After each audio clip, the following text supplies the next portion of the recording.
Oh, please, yes. I might know. Thank you.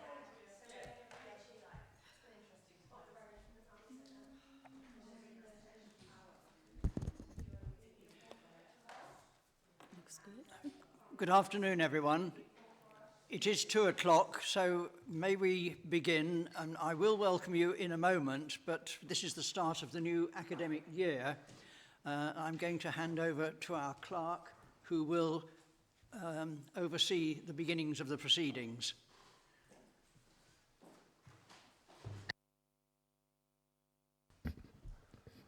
Thank you very much, everybody. Welcome to the meeting. So the first point on the agenda is the appointment of the chair and the vice chair. Obviously, Reverend Metcalfe has been the chair for the last few years. So just to start proceedings, do we have... Thank you, Judy.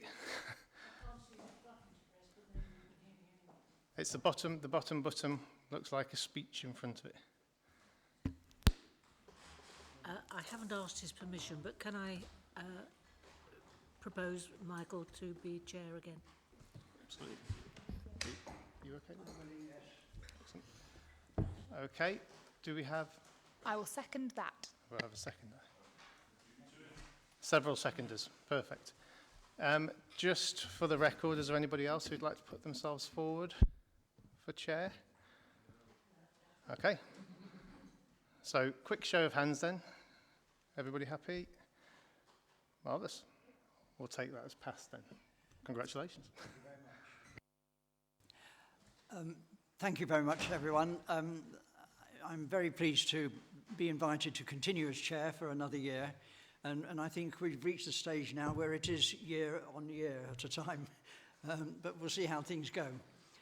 Welcome to you all very much. And we need to appoint a vice chair as well. Lauren, on my left here, has been vice chair for 2 or 3 years now and has expressed her willingness to continue as vice chair if needed. Thank you. Thank you. 2 councillors proposing and seconding. Any other nominations? All in favour, please indicate. There we are. Thank you very much. Well done, Lauren. Thank you. Do we have our observer with us today? At the back? No? Yes, possibly. We were going to have somebody with us from another sacre who was going to observe the process. No, they're not here. Okay, No, and we did say that would be okay. Chair, so I've had no information. They were invited. We did offer them the opportunity. And they did ask, I think, didn't they? Yeah. Okay. Do we have Claire Tomlinson here with us? Claire? She's the new Roman Catholic representative, and we're very pleased to have a Roman Catholic representative. The Roman Catholic Church doesn't always succeed in appointing members to sacres, and we haven't always had one here ourselves, but we're very pleased that we have that appointment, and we will offer her a welcome in her absence. I just want to establish immediately. Do you want to say something, Mohammed?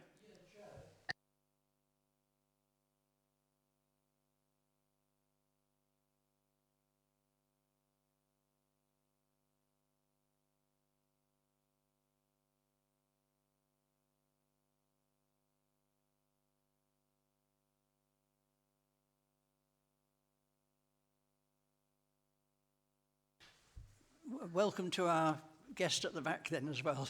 Thank you. Before we want to proceed, I'm just going to make the statutory kind of situation here clear before we move on to decision making. The sacre consists of 4 committees or groups, and in order for a formal decision to be ratified by the sacre, each group has to give a vote for or against, and the majority vote normally carries the motion or the proposal if it should divide 3-1, and if it divides 2-2, the chair has the casting vote. However, when it comes to the agreed syllabus situation, each committee in turn has to give a positive vote in favour. And it also has to be quorate. Now, I can tell you that we have all 4 committees or groups present here this afternoon, and the quoracy stipulation is that 1 person from each group should be present. So we are quorate, and that gives us the power to authorise decisions and carry them through. I think it's important to establish the procedure here for that purpose. We are into quite legal situations later on. Okay. Any questions on that? Okay, item 4.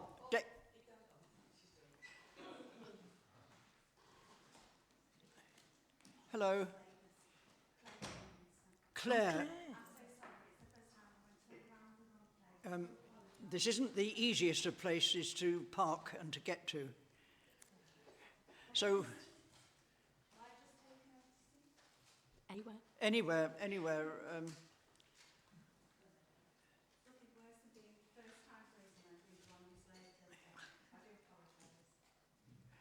Claire, thank you very much for being with us. We have actually already welcomed you because we didn't know whether you were going to be with us, but a welcome all the same.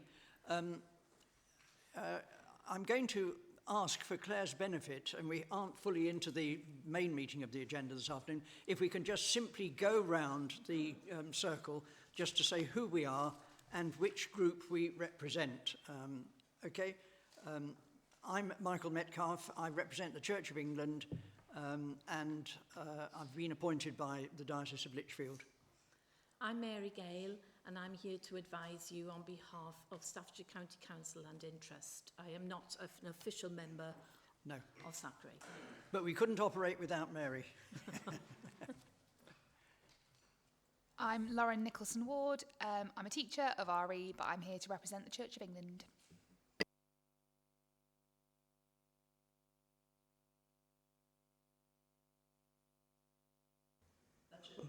Hi, Linda Goodwin. I'm representative of Group A. I'm a representative of the National Education Union.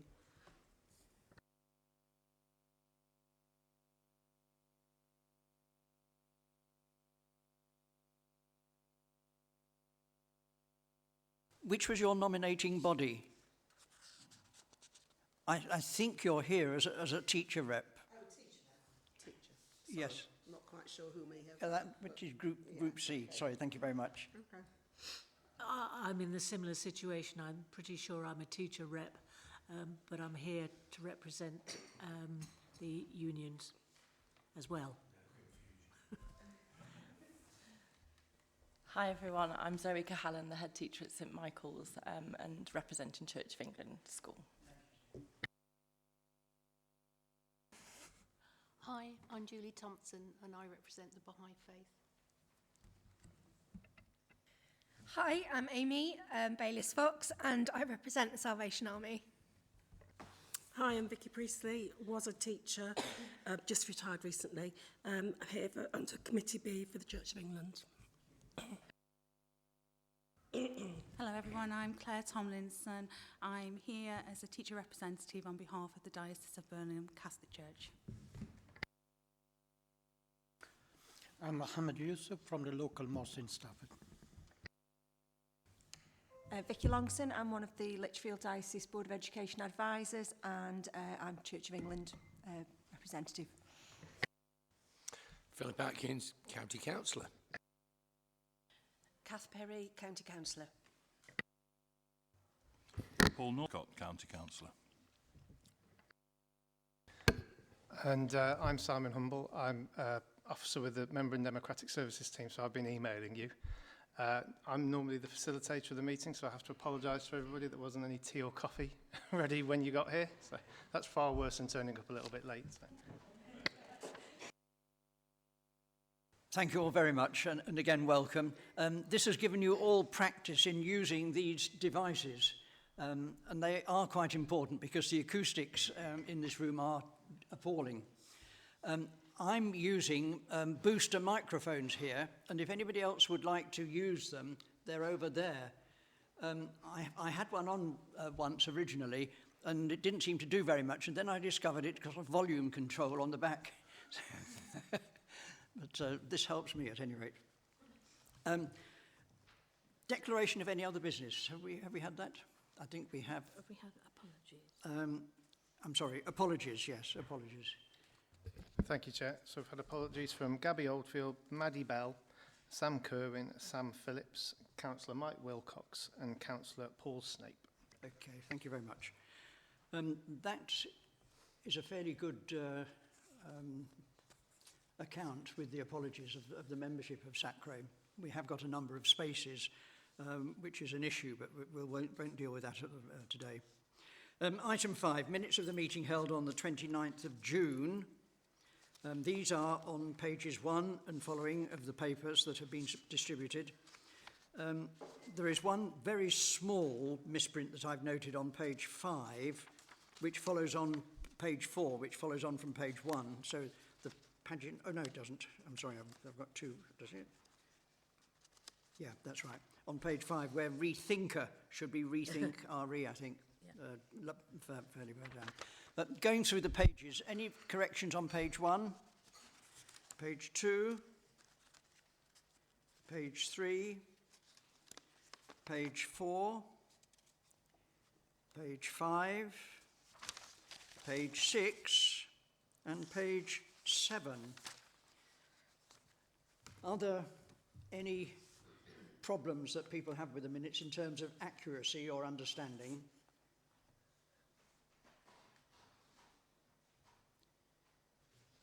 Would you give your assent then, please, to these minutes being recorded as a two account? Okay, thank you very much.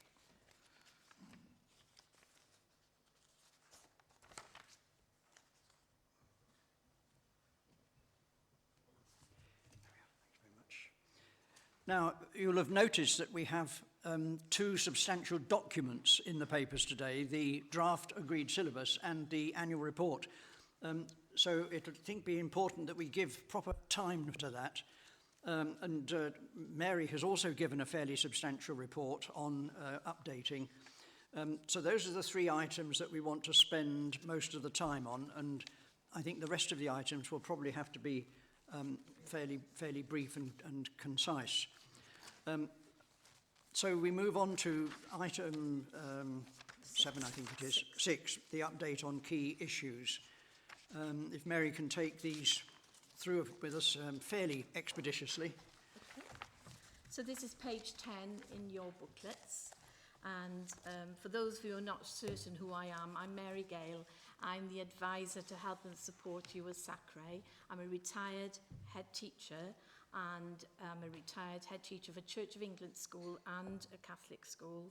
And not at the same time? Yes, at the same time. That was quite unusual. Oh, yes. Yes. And my role is to help and support you and to try and do as much work as possible so that you just have the opportunity to read things, change things, review things, reflect. So you don't need to be writing copious policies or anything like that. That's my role, to help and support you. And the key issues report is about all the things that have been happening since we had the last meeting, and all of those, as I say, I've tried to indicate as much as possible in the papers that you have, and hopefully you've had an opportunity to read them. But I will go through them in summary format because I think that helps, and then that might generate some questions or challenges. We're quite happy to have either. So the first one is about continuous professional development, and that is not actually for yourselves in this respect. This is for the teachers within schools. And as we know, because of COVID-19 and the residual impact of that, there has been reluctance from schools to come out to training. And so that training has taken place through team meetings, Zoom meetings, face-to-face one-to-ones occasionally, and through email contacts. But I am very pleased to note that I will be running an RE network meeting next Tuesday at the Interest Centre, and as you can see on this piece of paper, I think I've told you there were 16 people due, but now we have 28 people booked on that course. So that's a lot of people, and that's the most we've ever had at a network RE meeting. So that's really good news. Yeah. I've had lots of information from people to say they're concerned about the new agreed syllabus and can we help them. And so that meeting is going to be all about reassurance. It's going to be a can-do meeting. We can do this. It's not going to be hard. It's not going to be difficult. And all the children in Staffordshire will be supported because the teachers will know what they're supposed to be doing. So that's to do with the continuous professional development. Also, I've been supporting other schools, hundreds of them, through something called the Governor Information Pack, which I'm privileged to write for Entrust and SCC. And that's where I support governors in understanding their role, their strategic role within schools. And within that pack, I always place an article about religious education, ensuring that all governors understand it is their duty to ensure that religious education is taught in their schools as a statutory requirement, whether they're in an academy or Church of England school, community school, free school or otherwise. So that's been well received, and they're looking forward to the next Governor Information Pack, which I'm writing currently, ready for January. What happens as a result of that Governor Information Pack is then I run a series of webinars for all of the governors and face-to-face meetings, and we go through all of the articles, but one of them also will always be about religious education. So we do have some face-to-face interaction, and that's also run through the clerks. So I also run the webinars for the clerks, and I always make sure that they put on their agendas for schools the fact that religious education is an important factor to be considered by the governors. It's very well received. Thank you. Very useful, a bit long. Takes a while to get through it, but there is a lot of useful information in there, so thank you very much. I take your point that it's a bit long, so when we actually do the training and the webinars, I always say it's a bit of a pick and mix. Choose the articles and the focus areas which are more applicable to their schools and leave some areas to senior leaders and some other areas to committee meetings, and don't try and address it all in one meeting. I quite agree. I'm trying to cater for all schools from nursery all the way up to sixth form and all types of schools. So I understand what you're saying, Judy, but I do take on board the comment you make. Well, within one of the other committees that I sit on, we did look at it to consider how it could be made briefer, and we decided it's not a good idea to make it briefer because everything is valuable. Thank you. That makes me feel quite humbled. Could I underline the point that Mary makes where she says the arrangement that we have here in Staffordshire is unique? Because Mary is in fact in a very advantageous position to promote and be an advocate for RE, and very few other authorities, if any, have got that kind of access, if you like, to other areas of support for schools. Thank you, Michael. I like the word unique. We are unique. Staffordshire always ahead of the game. Then the update on the RE quality mark. We're still waiting for schools, St Chad's at Paddingham. If you remember, you put the money forward for them to actually go for the RE quality mark. There has been a delay because of COVID, but we're hoping that this year, in the 10th anniversary of the REQM, the Religious Education Quality Mark, that we will get a Staffordshire school there on the map. So I have been through their application and it's been sent off. We're just waiting to hear. It's going to be actually inspected or verified, if you like, through the virtual environment. It used to be through face-to-face visits. So we're waiting to see how that goes. Then we have the West Hill Legacy Project. This is where you, as members of SACRE, have asked that the money that we have given to us as a grant is put aside for schools to actually understand and work through some of the aspects of the agreed syllabus. And we do that through a series of workshops.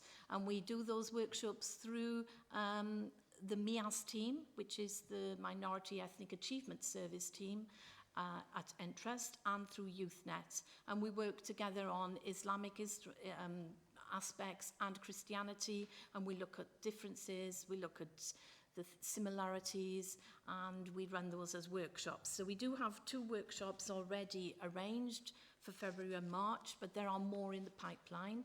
And some of those workshops also will be a little bit more to do with diversity within schools, as well as to look just at two religions. So we are working on developing that. Then we have the next section, which is the workforce data for 2021. Could we just pause there? Any questions or comments? Okay, press on. Sorry, just out of curiosity, what is NATRA? NATRA is the National Association of Teachers of Religious Education. It's a national organisation. Yeah. So it's the national RE body that provides information for schools on how to have effective RE, religious education, religious studies in your school. Teachers join, but you have to pay, and we pay a subscription from Sacre to be a member of that. And that keeps us up to date in case I've missed something. You're welcome, Amy. Just a point there, we do use quite a lot of acronyms. Don't hesitate to ask if there's an acronym you come across that you're not familiar with. So thank you for asking. There's the workforce data information. This is a database that school secretaries, business managers, have to fill in, indicating, according to each subject in their school, how many hours are taught. Does that make sense? So I'm very interested in finding out how many hours are taught in schools for religious education, religious studies. So this is primarily to do with middle schools and high schools, because all of the primary schools that we work with teach religious education. Where it starts to go a little bit amiss is where we get teaching the older pupils. So if you remember last February, those of you who were here, we looked at that workforce data, and you can see that there is a list of schools on page 19. Now, last February we had data from the previous November, but this time I've managed to get more data, if you like, that's more up to date. So I would just like to say that of the schools in Staffordshire compared to the previous database that we looked at, that we are seeing that there is an improvement in the provision of religious education in our high schools. And that's, I think, from the Sacre point of view, that's very pleasing to note.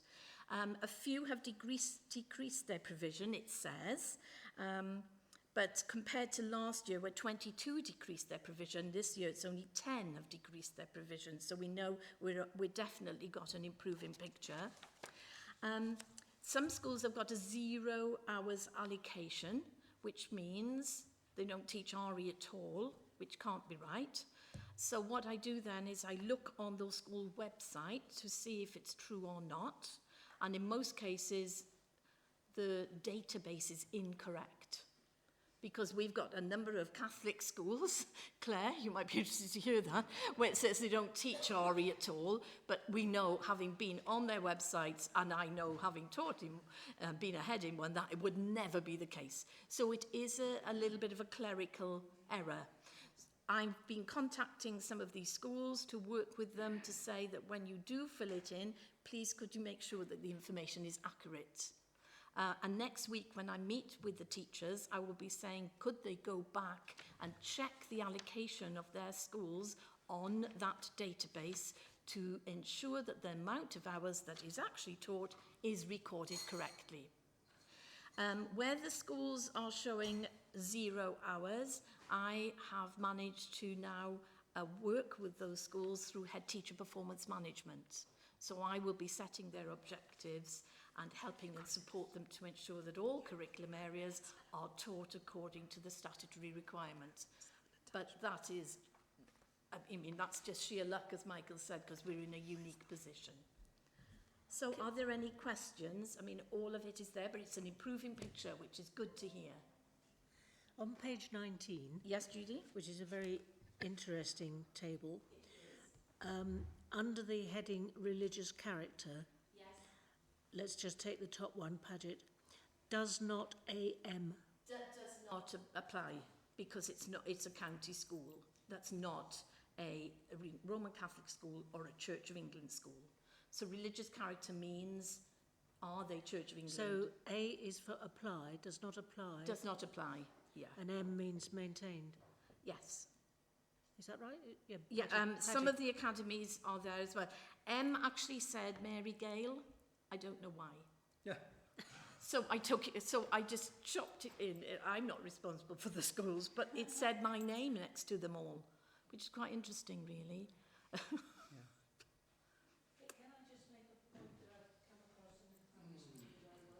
Yes.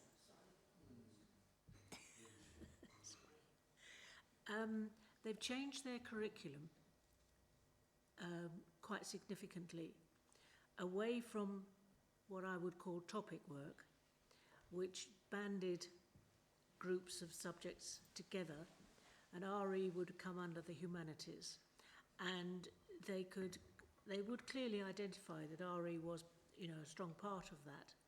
They've now gone to separate subjects, a bit more like a secondary timetable, and therefore those topic subjects are broken down, and each one only gets addressed fortnightly,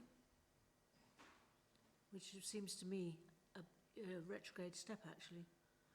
Well, we advise in the agreed syllabus that if they're in a primary school that they need to be teaching approximately 36 hours of religious education. I'm getting a nod there from Zoe. Over what period of time? Over the year. And people can block it if they wish, or they can teach it regularly, weekly, or they can teach it fortnightly. But when they're inspected by either Ofsted or by the SIAM Section 48, they will be looking for continuity of provision, they will be looking for progression, and if the children can't actually remember what they've learned, then it will actually show up in the report that perhaps the method of teaching a particular subject, it doesn't have to be RE, any subject, is not actually being addressed in such a way that children are able to remember things and be able to put them into their long-term memory. So it might be interesting to see what happens in those schools that you are talking about. Yeah. And when I have the training next week, I will be saying it's regular teaching of religious education is the best and most effective way of ensuring pupils gain that broad and balanced curriculum. Now, this is a long section, isn't it, Mary? How far have we got up to? We've got the workforce, we're past that. Now we're on standards on page 12. Right. So this is about public examinations, and this is for the high schools. This information is on the GCSE and the A-level results, and it has been very difficult for me to actually access discreetly, if you like, the A-level and GCSE results. I've asked over and over again, but it's not been forthcoming, so I've had to go to some general databases, and I think the most important pages for you to look at are page 14 and 15, where we have the percentages of pupils who are actually gaining the appropriate GCSE levels. And of course, we're now talking from grade 9, which is the top mark, down to grade 1, which is the lowest mark. And A levels are the same as they used to be, the A stars, if you like, down to E. If you remember the year before last, we had, if I think I'm right here, we had central assessed grades. Then the year after that, we had teacher assessed grades due to the pandemic. This year, we had examinations with a bit of a restriction, if you like, on what children had to learn. And the results we've got here are showing you those results, if you like, from 2021. Although I have included some of 2022, because at this point, I never usually show you 2022, but I have been able to give you an indicator. And what they're saying is it's very difficult to make comparisons between central assessed grades, teacher assessed grades, and examinations. So if you look at page 14, I've tried to give you a historical context of what things were like in 2019, 20, 21, 22. This is with GCSEs, and this percentage is the percentage of those children achieving the grades of 9 to 4. And if you look at the numbers, because it's all about comparisons, if you like, comparisons with the national, that's what we're taught in schools, compared to the national, you will see that in 2019 we were lower than the national, 20 lower, but you can see we're not actually an awful lot lower, and we've seemed to have maintained a steady percentage of those achieving the gradings 9 down to 4. That's for GCSEs. Now, with the A-level results, I was sent this from Stafford County Council, but I'm a little confused because the information they sent me, they said that only 53 children actually sat an A-level in religious education. And so in the main report, I've put in brackets, when I say the main report, when you go further up, you'll see there is the annual report. I have put in brackets there, awaiting confirmation, because I can't see that that is a correct number. To me, it seems a very low amount of pupils taking an A-level grade. So, well, it's certainly totally out of proportion with the number of pupils taking A-level in the country as a whole. So I am investigating that. Yeah. So I am looking at it. Yeah. Okay. There has been a drop in the amount of pupils taking religious education generally at A-level, but compared to other humanities subjects, it's fairly steady. So I suppose that's what we've got to think about. I think one of the issues that SACRE will be having to wrestle with, and national government and DfE will have to wrestle with, is that because of the interruption of COVID, it's going to be very difficult to have reliable comparative statistics year on year for several years ahead. Yeah. It's going to be very difficult. So normally I would give you a table from the previous year, this year, and we'd see the percentages, but it actually has caused me quite a bit of confusion. So if you're confused, please don't worry, because I was quite confused sorting this out. So, but generally the picture is saying RE is pretty steady in Staffordshire, and in fact we are seeing some improvements, and I think with greater provision in schools, we should see next year a rise in the percentages taking RE and the rise of percentages hopefully getting those higher grades. Thank you, Mary. Any questions, comments? You'll see that on the final page and a bit of Mary's report, there is a paper from ARIAC, the Association of Religious Education, misspelled, Inspectors, Advisors and Consultants. Yeah. RE Inspectors, Advisors and Consultants. It's normally called ARIAC. Yeah. And this is just to do with the schools bill that you know that was going through Parliament, if you remember, but is now stuck. And I think we know the reasons for that.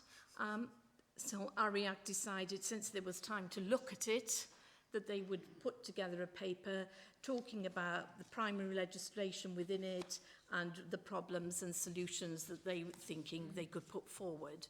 And they are talking to ministers within Parliament and within government to see if, now that things are a little bit stuck, if they can have some influence over certain aspects to do with primary legislation regarding religious education. So this is just for information only. I haven't written this. I've actually copied and pasted it from the ARIAC report. Any questions? We thank Mary very warmly, who is indefatigable in all the work she does alongside her RE work as well as for the RE work as well. We are very fortunate that Mary is supportive of SACRE and commits to the work of RE in our schools as well. Thank you, Mary. Thank you. On to item 7, update on NASICA. This is going to be very brief. I just want to mention 3 things. Later on in this meeting, we'll have the draft of our annual report. Every SACRE by law has to produce a report, and this report not only goes to all the schools in our county, but also up to central government and to our county council as well.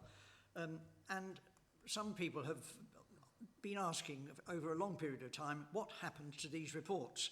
do they just disappear into a sort of limbo?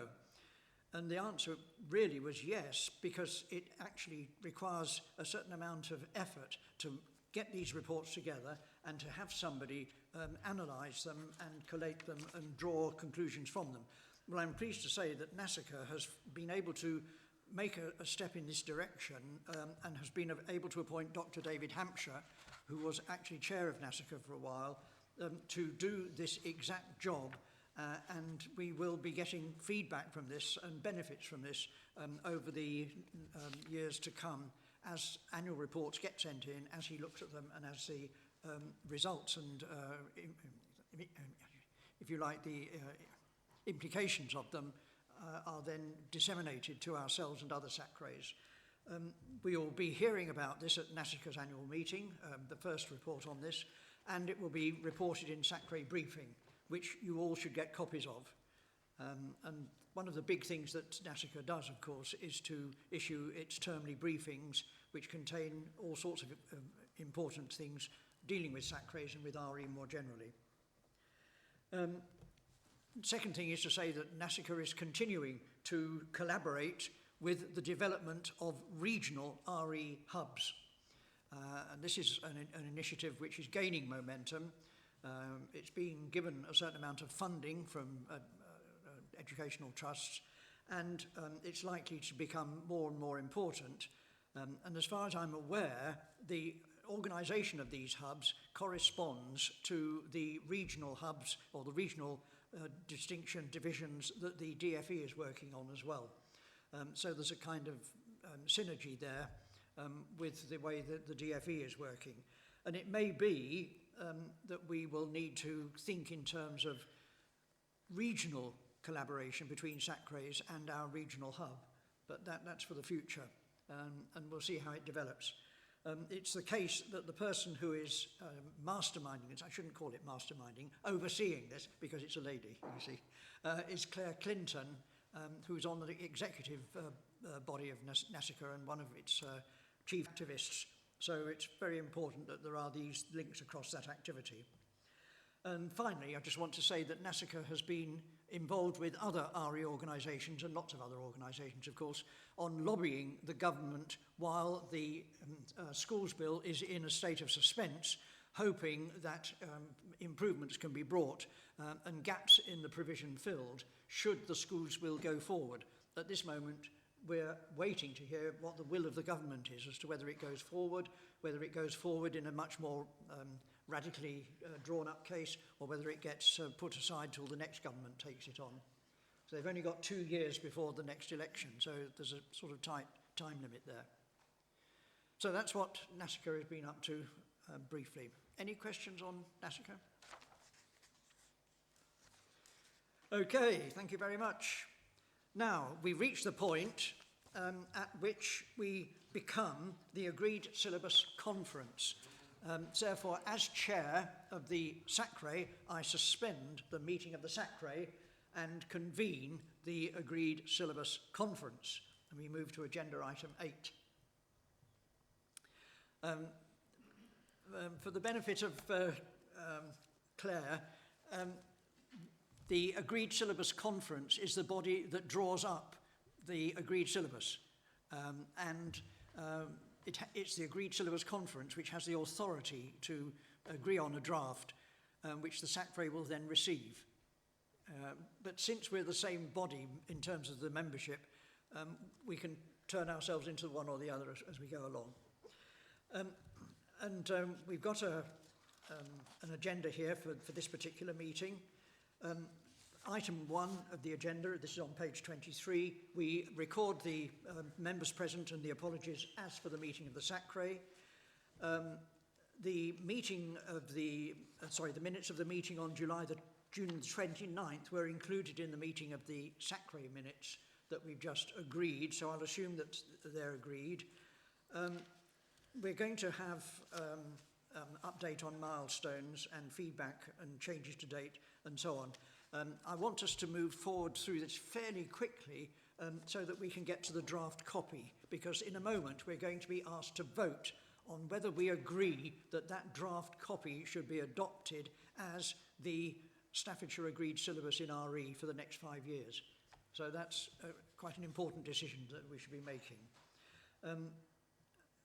Could I say that the text of the agreed syllabus is the agreed syllabus text and not the appendices?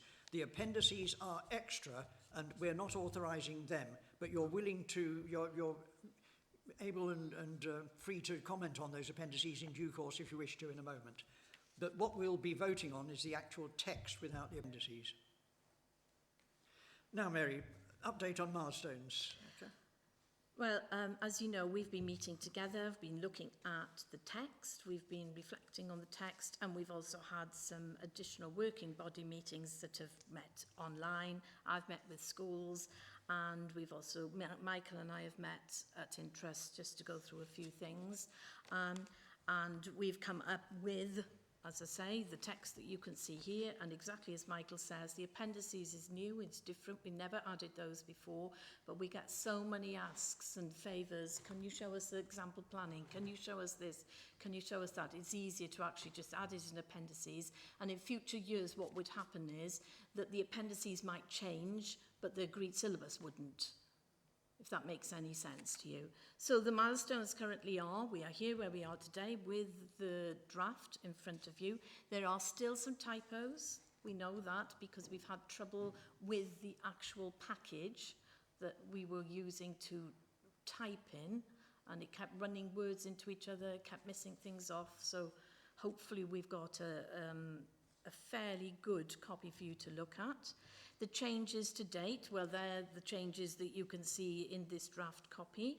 I suppose the most important changes for you to know about is the fact that we have put together at the very beginning on page 31, we've put a vision in because we know that external verifiers, all schools, they're asked to have a vision for their subject, a vision for their school. And in the previous text that we had, there was no vision.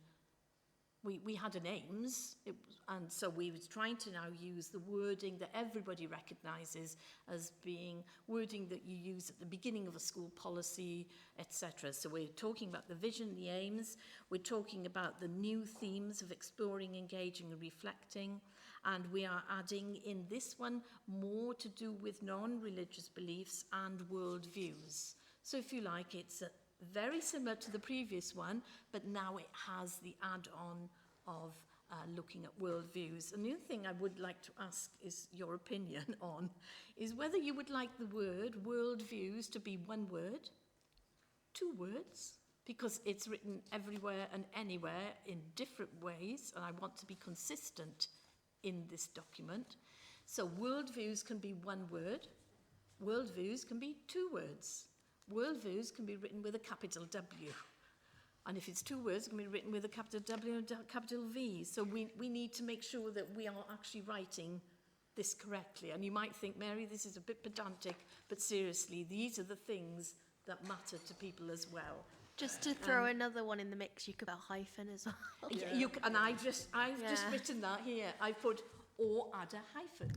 I mean, so, Amy, you and I on the same wavelength. I think a hyphen might be like a good way to notify it as a phrase, but it's still 2 separate words, if that makes sense. How does everybody feel? Are everybody happy? As long as we're consistent throughout the whole document. What would you like? How do you feel, Michael? Personally, I would prefer 2 words with a capital W and a capital V. Right, so we've got that, we've got the hyphen. But that's just I mean, this is a very fluid field at the moment, and it's undergoing quite a lot of discussion and debate.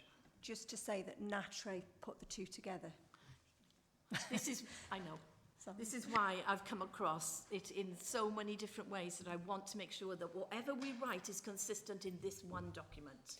I don't want people to say, well, on one page it was like this and that, and this is quite an important part of it. Would it be good to follow the natural way of doing it, because teachers would be familiar with that, seeing it in natural documents? That's probably a good idea, actually.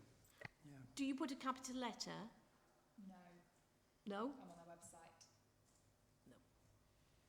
So you wanted worldviews? I think if you have worldviews with a capital W, whether it's a single word or W, that almost makes it an ism in itself, doesn't it? And which isn't quite perhaps the right No. register of meaning that we want. So we want worldviews, small, no capitals, and one word. Yeah. That helps. No, I don't agree with that, sorry. You don't agree? No, Right. I think it should be 2 words. It's world views. World views to me isn't one word. And I think where you've got a title like religion and world views, I'm just looking at the introductory pages, I think to have world with a capital W and views with a capital V is fine.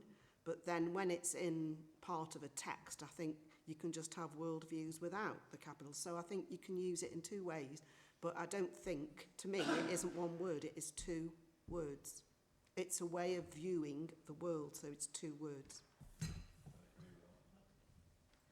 Councillor. Yeah, I just agree. I think to put it together, you just glide across it and it doesn't mean anything.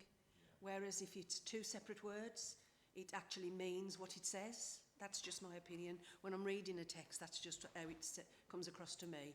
And as has been said, whether you use capitals or not, the 2 words are different.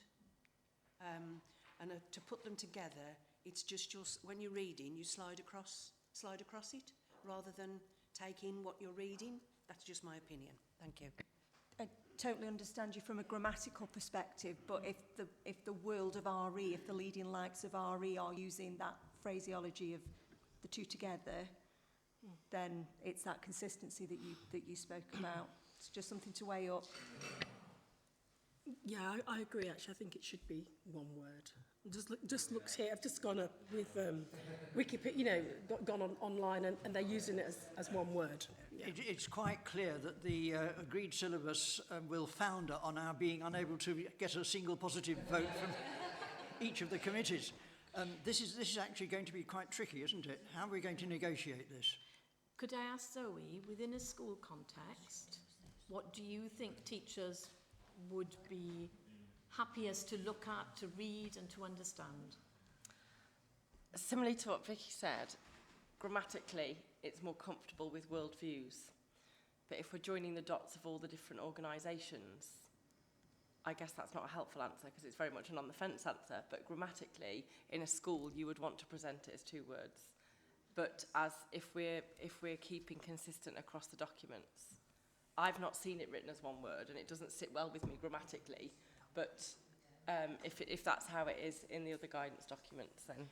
Well, if I could just comment on that, Zoe, at the bottom of page 31. Is the footnote that I've offered as a kind of explanation of what worldview is, and I found myself naturally using worldview as 2 words without capitals, which seemed the natural thing to do. Chairman? Sorry, Councillor. Yeah, I favour 2 words. Okay. Because there's a hidden meaning behind 1 word. Yeah. And there are 7 examples, and none of them are religious education. What I will add, like looking at the footnote, what I will note in the footnote, where it's been put into speech marks to notify it as a phrase, I think if we're keeping it 2 words, when it's been identified as a singular view, putting it in speech marks like that might be a good compromise between the 2. Like recognising it as a turn of phrase as one thing, but keeping it as 2 words. Yeah. I think the consensus is to keep it as 2 words at the moment, isn't it? I think if we may, we'll proceed. Mohammed. What is the correct English grammar for it? Pardon? The correct way in English, is it 2 words or 1 word? We got to look at that sentence. Remember, what we write, someone has to read it. Okay? English is a fluid language, and people create new words all the time. And worldview as a single word is a new construct. It derives from a German word, and German words do run together. And so worldview tends to be a reflection of what its German origin was. But in English, it seems more natural to have the word separated out as world, space, view. That's all. I mean, English is fluid, I'm afraid, Mohammed. Remember, the sentence changes, whoever reads it. Okay? How do you feel about it yourself? 2 words. Right. Okay. Yeah. Thank you. Okay. And we have to think that not only teachers, but the wider public will have access to this document. What about if in the footnote we add sometimes, in some cases, worldviews is written as worldviews, one word.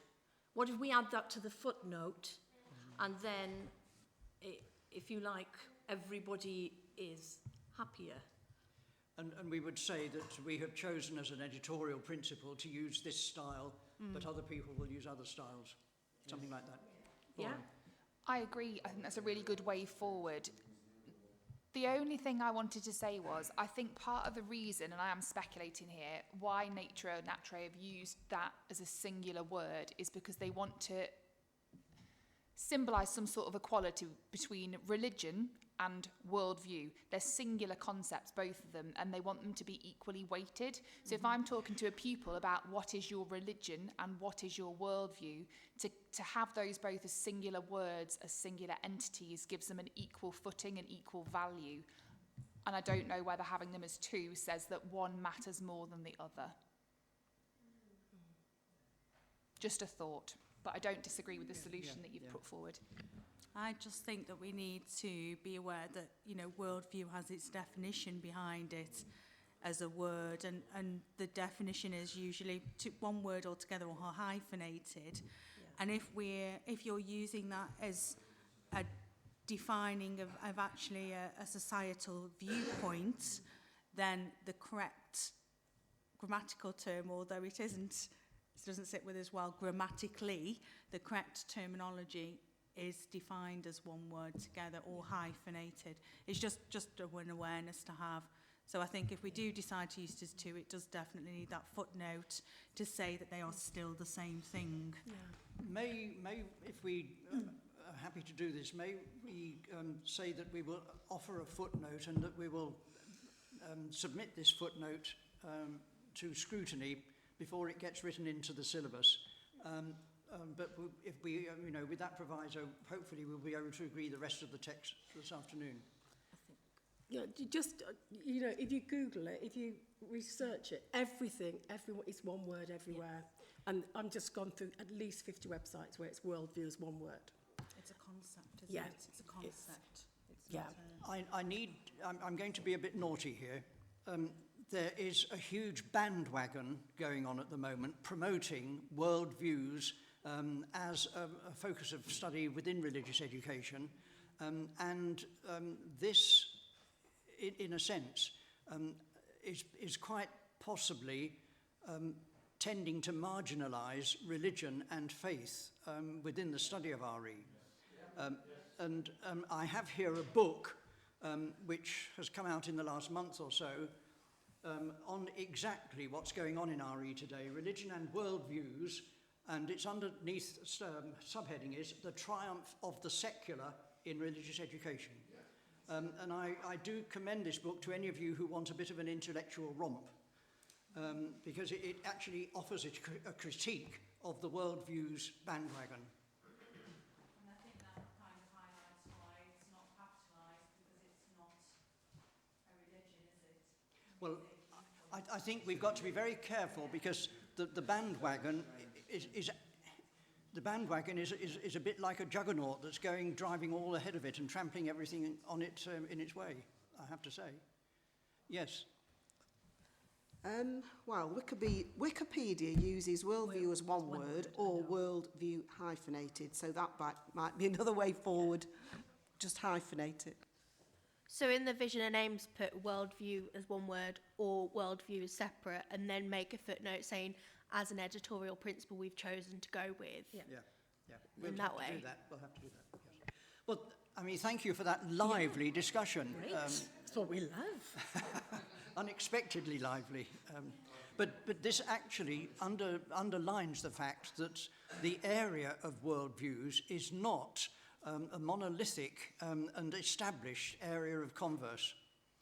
There's all sorts of currents going on within it, and we have to try and be aware of them and take account of them. Okay, now most of the text has already been under review for people. Do we have any particular comments that people wish to raise about the text that we have in front of us that goes on from page 31 through to page 50, 58? No, it's beyond there. Yeah, if we take out the appendices. The appendices begin on page 60. on page 71. 71. So it's everything up to page 70 will be the text of the agreed syllabus. And it's, if you look at it, it's actually a relatively slender document in that sense, even though we've added additional material to it, as we've described.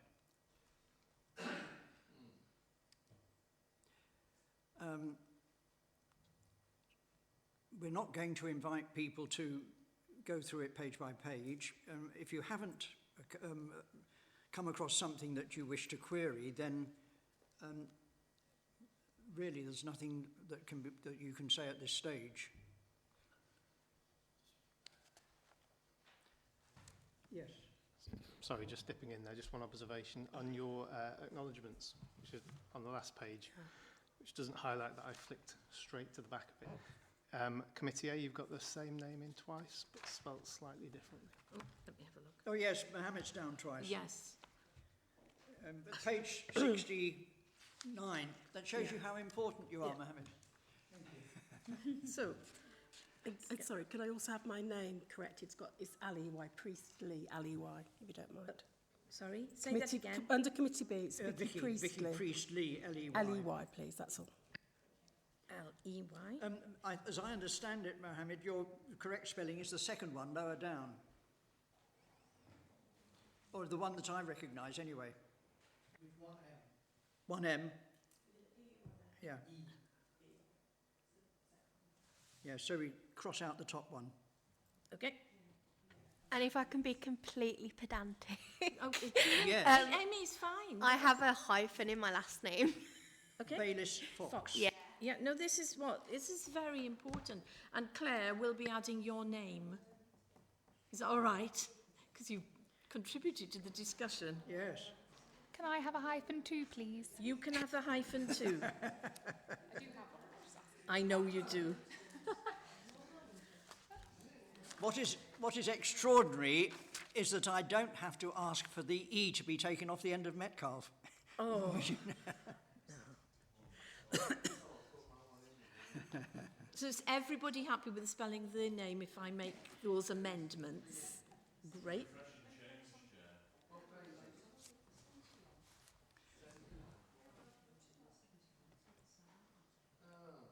Page 69, this is. Page 69. But I may have to, on the annual report, also make those amendments, all right? Yeah. Because I have to put those in. I'd better put it in. There's an OBE at the end of my name. Pardon? Please. There's an OBE at the end OBEs of... and MBEs, people have got... it just adds a little bit of gravity to the document. So it's Philip and Kath Perry's Atkins, OBE, MBE, and okay. they ought to be designated as councillor as well. I think Okay, councillor, and CR. those, okay, All and of is them. it all of them? Yeah. Oh, right.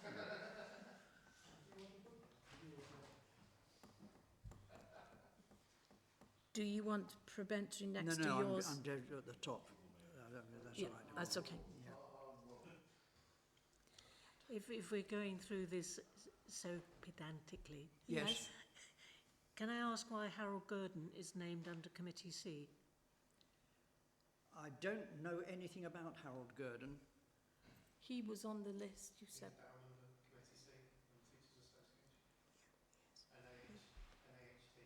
Do you No. know the gentleman? Yes, I do. He was never elected on our behalf. Do you know which body he He's represents? NASUWT.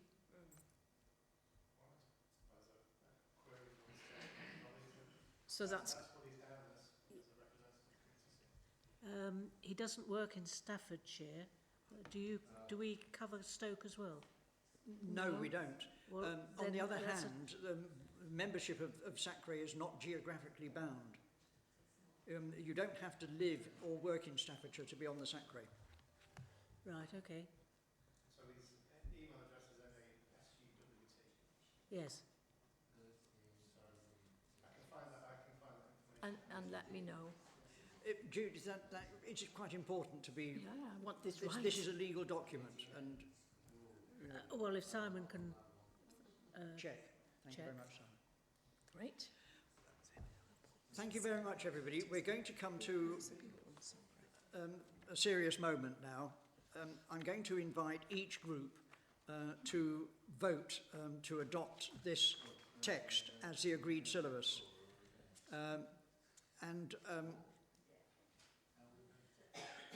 I'm going to ask each group in turn for their vote, and it's a single block vote for each group. Now, Group A is the most disparate group, and if there are any members of Group A that are unhappy about voting in favour of the text being adopted, could they please say so? Otherwise, I'm going to ask all the members of Group A that are listed here to indicate with their hands that they agree to this text going forward. Could you please agree to the text going forward, Group A? Hands up, please. Okay, thank you very much. And Group B, Church of England, would you indicate if you're supportive of that? We have a maximum attendance. Well done, folks. And Group C, in agreement. And Group D, the three councillors who are present. Thank you very much. Then I formally record that the agreed syllabus conference agreed to adopt this text and to present it to SACRE as the agreed syllabus for Staffordshire for 2023 for the next 5 years. Would you like to give yourselves a pat on the back for having reached that important moment? I can sleep now. I think it's Mary that we should all be patting on the back. She's done all the work. Yes, a lot of work, Mary. Well, we have to bring everybody along with us, don't we? Well, I couldn't do it without you, Michael. Okay.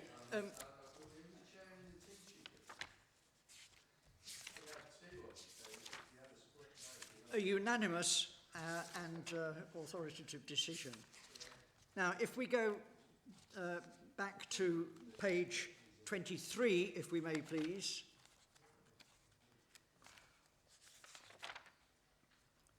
I suppose we should have the fact that we're going to be dated feedback from... This, yeah, I think next steps. Next steps. Is, Okay, and sorry. that should be item number 9. Okay, yes. Yes, sorry, page 25. So we've done approval. We've done approval, which is also it's more than approval, it's an actual vote in favour. And we're going to item 9 and relevant SEC committees when available. Okay, that's fine. The next meeting, is that the agreed syllabus conference meeting for February the 1st? If there had been no agreement today, okay. we'd have to convene. Well, we might just have a report on it being launched and everything. Well, I don't know, would that be the SACRE, wouldn't it? So Probably, there, yeah.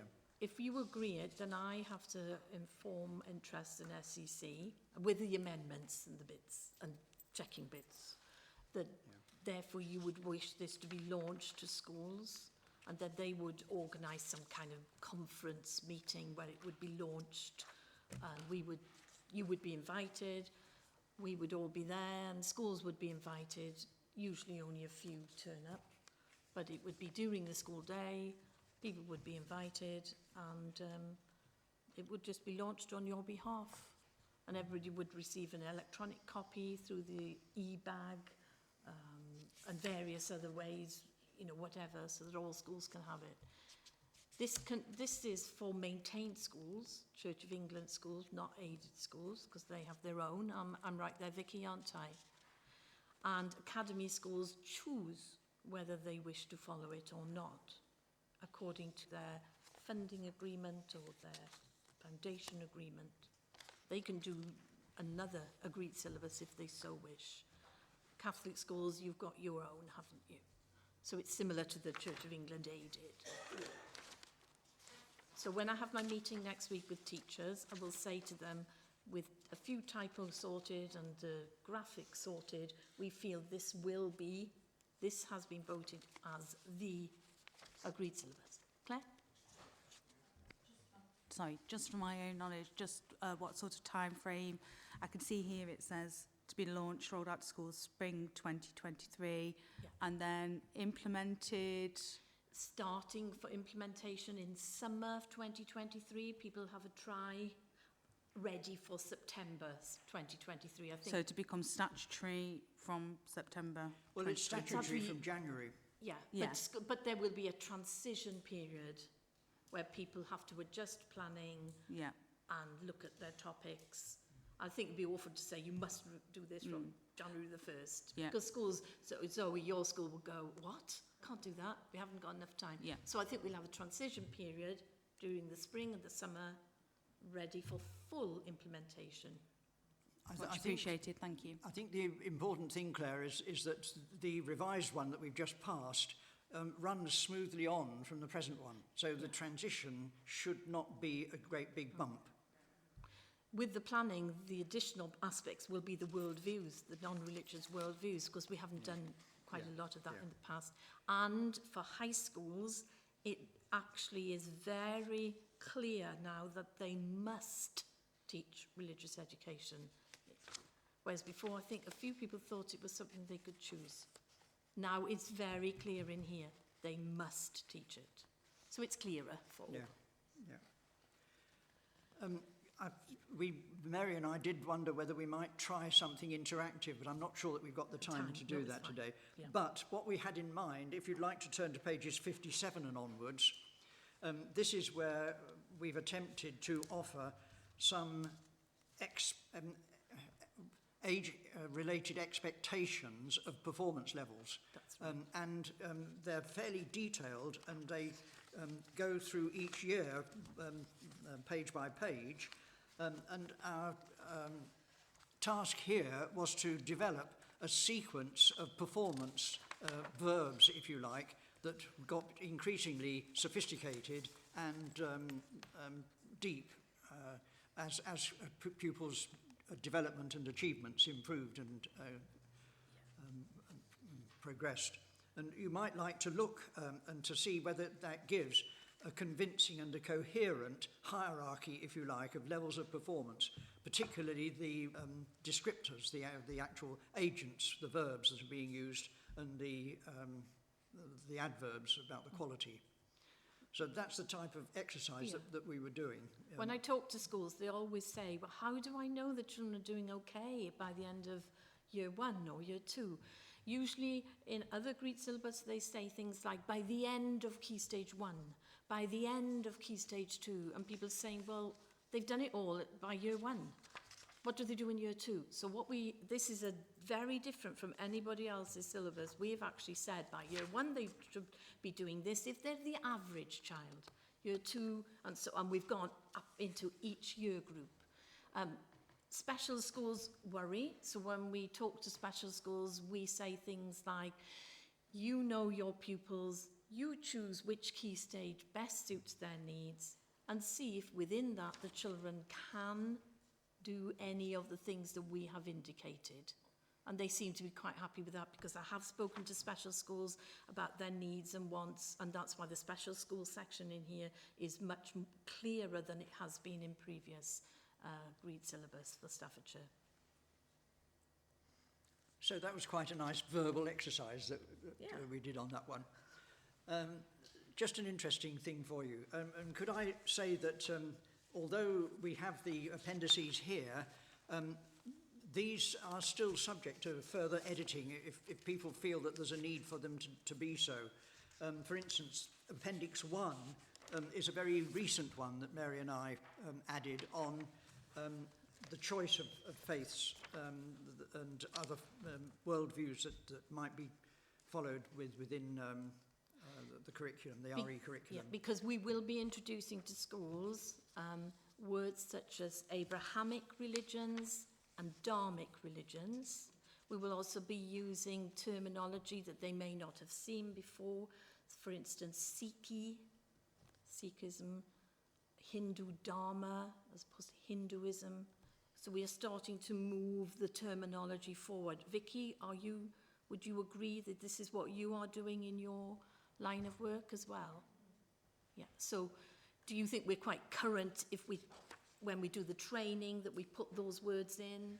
Yeah, definitely. The other thing that I noted in your appendix, that you've referred to the theology, human science and philosophy as well, which is something that we really emphasise through the RE, so that's good to see as well.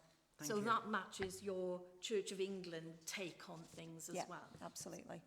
So we've tried to look at all masters here and help and support everybody so that people and schools are not confused saying, well, I'm told this from my diocesan guidance, but you are saying this. We wanted it to match. I won't say anything well. Mary's also added Appendix 3 on the inspection of religious education and has used the opportunity there to introduce the 3 I's that are the current buzzwords in Ofsted. Yeah. And who's to say in 6 years' time, you see, those words may have changed. Yeah. So that's why they are not in the agreed syllabus. They are an appendix, because the appendix can be changed. Yeah. So there is the agreed syllabus and its appendices. Thank you very much. We now cease to be the agreed syllabus conference, and I reconvene the SACRE. And the first task of the SACRE is formally to receive the text of the agreed syllabus for 2023 onwards, which we have just agreed as the agreed syllabus conference. So the SACRE notes, receives this text and will pass this on for approval to the County Council, the Cabinet holder responsible, and from then on we'll publish it and authorise it, disseminate it. Okay? So that's the procedural part of it. We now move on to agenda item 10. I think that's right. Have I missed anything else? No, you're on 10. Okay, that's right. On to 10, which is page 105 onwards, and another major piece of work by Mary, drawing together our annual report. Mary, if you'd like to take us through this bit by bit. Yeah, so this is the report from last year. The academic year. Yeah, the last academic year. And we've tried to follow the guidance from NASACA, the National Association of SACREs, on the way in which it should be written. But I did notice the way they told us for it to be written was very similar to the way in which we write ours anyway. So first of all, it said that we needed a summary, which we've put in, a summary of all the work that we've done. Then about the standards and the quality of religious education and collective worship and provision, and how we had looked at that. But of course, we all knew that during COVID-19, we've taken a dip in some of those aspects. So now we are commenting that we are actually almost back to where we were prior to COVID-19. So that is highlighted in that. The standards are what we've discussed today. And you can see, though, that on page 113, next to the number in the table, for 53, I've put awaiting confirmation. So, but I can't do anything more than that.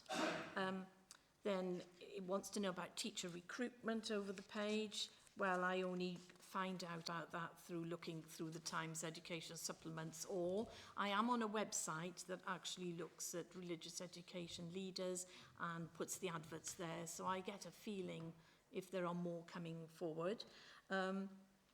collective worship. It's good to see that a lot of people use the advice booklet that we produced during COVID, and they're still using it actually within schools to ensure that collective worship is of a high standard.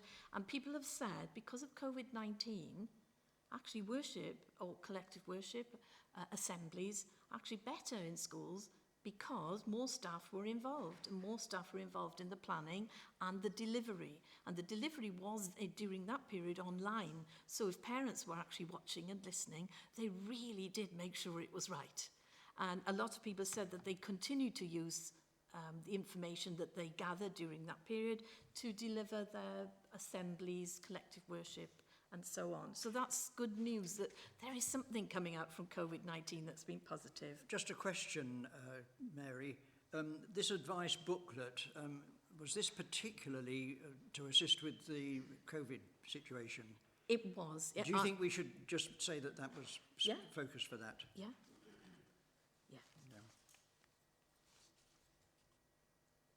Put that in, yeah.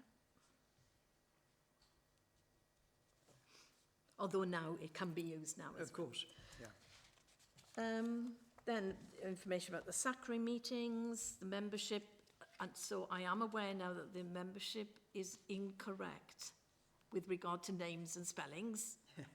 I will get that sorted and put all the hyphens in, I promise. Then about the training and how we attended, you and I, Michael, we attended a conference, and I've attended 2 conferences as well from National Teachers Association for religious education and for the inspectors conference as well, so I've attended those. And going forward, I'm going to be attending a Church of England conference. I don't know if you're going, Vicky, in January in London. So I'm going to attend that this year. Usually I go to the National Teachers one for religious education, and I've gone to that for many years, but this time I just want to see what the other conference is like in comparison. So I'll see you there, Vicky. Then developmental projects with regard to the Explore, Engage, Reflect, which is all to do with the agreed syllabus and how we try our best to deliver those. And there's certain aspects that, you know, things were cancelled due to COVID, but we did manage to do 1 or 2 workshops in high schools. Then partnerships over the page with key stakeholders, that's NASACA, NAPTRE, the local authority, ARIAC, it's all there. The effectiveness of the local agreed syllabus, we've got a lot to say on that, haven't we, this time? Because we've been carrying out the conferences. How contribution to the wider community, and just a little bit of information on that. A lot of work goes on behind the scenes, doesn't all happen in these meetings. And then understand the intrinsic contribution which RE can make to social, racial and religious harmony and to the wider community. We discussed that in these meetings, and we discussed the impact of Explore, Engage and Reflect. Then it was just the appendices, the statutory duties, the Sacre membership, which I will get sorted, and attendance, yeah, and procedures for schools causing concern, and then the previous budget, of which we had £427 left, which isn't bad. Not bad, no. No. Oh, but... That's the previous budget. Yeah. Any questions on the annual report, colleagues?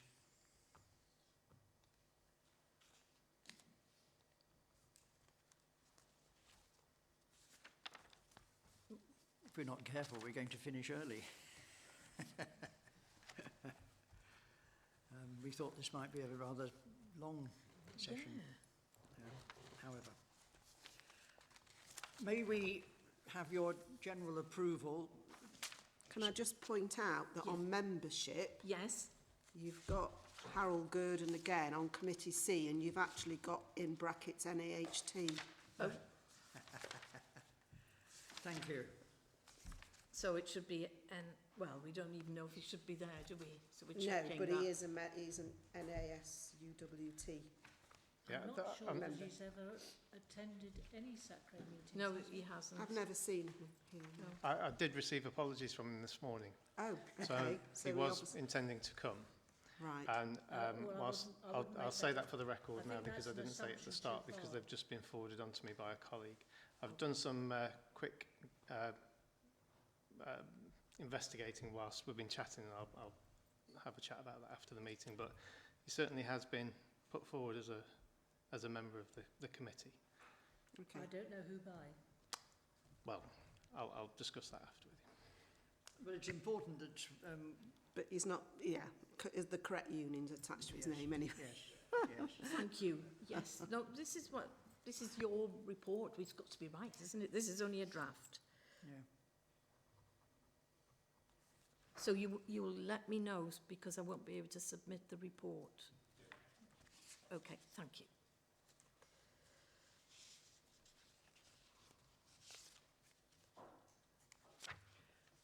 And I think the appendices to the report are a substantial part of the report as well, actually. Yeah. So we do take note of those. Right. Current budget. Yes. Just let me... It's number 11.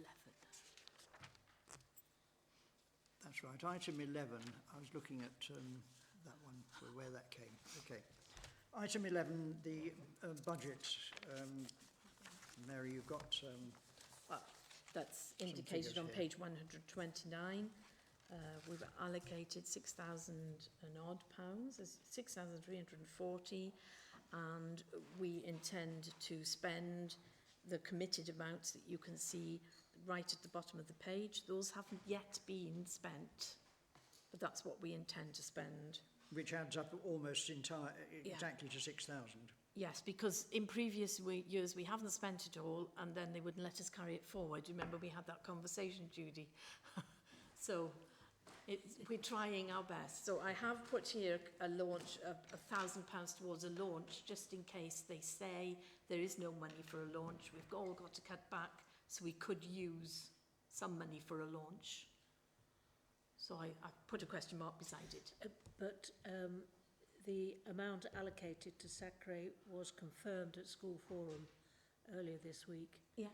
It was 10,081 for 22-23, and it's gone up. Don't hold so your it breath. does say Don't hold your breath. Sacre contingency 10,080. Can you see that? Halfway down. But Yeah. what happens is that some of that money is put towards my monthly contribution. Yes, that's right. Yeah. But in 23-24, Oh, yeah. Sacre gets 10,886. So it goes up. They've catered for some inflation. Yes. Probably not enough. No. And of course we don't know who will be the advisor then, because I run my own company, so I have to be commissioned, because I don't work for interest. My company is commissioned to carry out the work. So I haven't... Who commissioned you? Staffordshire County Council commissioned in trust to commission somebody. So who's the person? Tim Moss. Tim Moss does it? Yeah, so until I hear otherwise, after February, I am no longer in this chair. You know, it's very much like being the Sacre chair. It's from year to year. It's no true. guarantee. Yeah, there's no guarantee, and anybody could sit here and do this work.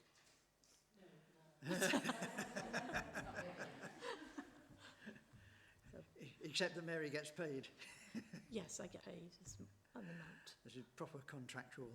Yes, I have a contract. Professional Then contract. they set up a contract with Capito, pay me then for 10 months, a certain amount each month. We're very fortunate that we've had a fairly continuous history of support from the local authority. Oh, yeah. And this has carried over into the present arrangements. So we're grateful to the council for that element of support and also for their support in person on the Sacre. So thank you. Yeah.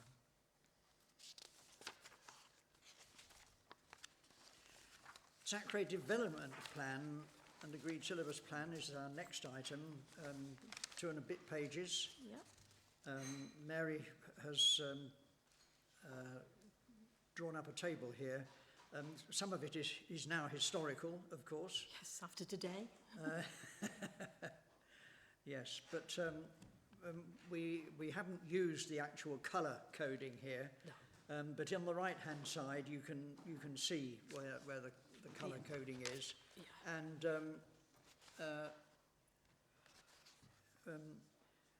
I think it might be worth just going through quickly the elements here. So we've got some new members, but prior, when I wrote this, I didn't know we had even more new members. So what we're saying that not all of us understand completely the roles and responsibilities. So we can't say that that is green at the moment, but I think we're getting an idea of what it is we have to do. And up to this point, until you got the agreed syllabus, you were not aware really of the current philosophy from SACRE regarding religious education. So that's why that one wasn't green. The review of the agreed syllabus, the system of processes, we say that's green because we're well into that process. We've been convening the conferences for the agreed syllabus, so that's why I gave that one the green. Over the page. Over the page, number 5, we had those working parties, and this time there were a number of working parties where a number of schools took part, and schools that hadn't actually taken part before in any review of religious education, so that was good, so we called that one green. Engagement with stakeholders, that was phenomenal, with over 300 schools responding to and giving comments on the agreed syllabus. That was amazing. So all of that is taken into account within the syllabus. Content of current agreed syllabus reflected upon and modified if appropriate. Well, we've been doing that today, so that's why that one isn't green. And draft versions of the agreed syllabus presented, so that one's amber because until today I couldn't put that as green. And launch of the agreed syllabus will remain amber until interests say when and how that can happen. That's lovely. Thank you very much, Mary. Are we all happy with that development plan? I think for the next SACRE meeting, we should look ahead a little bit. Oh, there'll be because there'll be a new plan to look at. Because this more or less comes to an end Yeah. in the near future, doesn't it, most of it? Yeah. There have been changes at Entrust. Yes. So who will make that decision about when the launch should happen? I'm talking to Graham Tague and Liz Athy. She is his clerk, if you like. I haven't spoken to the main boss because that used to be Jane Thorpe. And she's just gone over to the adult section. To Capita, yeah. So there is another gentleman. No, there's a lady. Was it a lady? Oh, right. I thought it was a gentleman. Okay, I haven't met hers, but I just now go through Graham. And he then goes to the next person. Whereas before I used to go straight to Jane, now I have to go through Graham Tague. Well, he's sort of taken her on. Yeah. Yes. Judy, I think you're talking about an actual launch event, aren't you? Because in terms of the authorising of the syllabus, it comes into action on January the 1st. So what are you referring to particularly? I think you're talking about the practical procedures of a launch, and who do we talk to Yes. sort of room out and some refreshments and all of that the type of practical thing. side. Okay. Yeah. Okay, thanks. And I once I've got all of these bits sorted, then I can send it to Graham and say that it's now ready for its launch. And his clerk, Liz, is sorting out the icons, making sure everything is right, because some of them are horizontal and we want them linear. So it might look slightly different, but the wording won't change tremendously unless, as I say, I go through and there's typos, which there are, because I've noted a few. Okay, thanks very much, Mary. Lovely.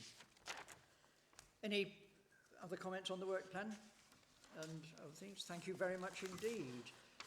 Item 13, this is the routine item which we have to consider each meeting. Whether we have received any request from school governors or parents for a school to vary its practice in collective worship, to vary it in accordance with the provisions of the education legislation. We have not received any such requests, so therefore we can just record that as a further formality.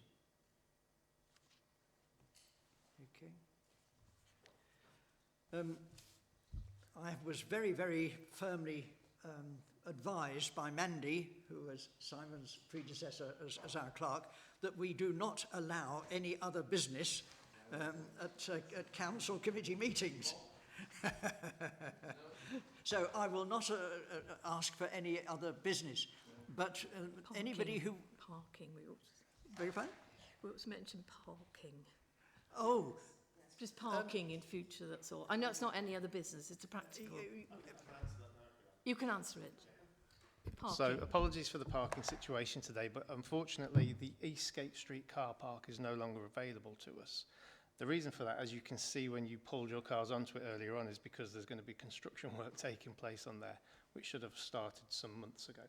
So I apologise. Taking over from Mandy, I wasn't aware that you weren't aware. The issue that we do have is where to put you, because we don't have any other car parking. When you say Eastgate Street, I've parked on what I call the North Walls Park. Is that the Eastgate Street one? I'm not sure where the North Walls car park is. Well, the access is from North Walls. Do you have to press a buzzer and have the barrier go up? I think what happened was so many people were pulling up in the end. Somebody on reception let somebody through. Some of you may have been lucky, some of you may have been unlucky, so I do apologise. We've got a few committees where this has happened, but it's the limited amount of parking space that the authority has. I mean, I'll go so far as to say that as staff we have to pay to park to come into work as well. It's one of these things. Whether we could speak to colleagues at Entrust, because they've got a wonderfully large car park that's very rarely full, and it's a very quick walk in. Judy, you've obviously got... you need to be as close as possible, I understand that. But we'll have those conversations ahead of the meeting in February to see what we can do. It's close if you're young. Well, there's a lovely path that goes along the river that brings you up. True. But I can ask some questions. Unfortunately, though, the county don't have car parking space available. A very similar thing happened at Schools Forum last week as well. So I do apologise for that. I wasn't aware that you were not aware. That does raise the question as to whether it would be feasible for the meeting to be held away from county buildings somewhere. Possible, but there'll be a cost incursion with that. We obviously provide the yeah, so that's the additional. Yeah, if you go to Interest, it's £70 for the room.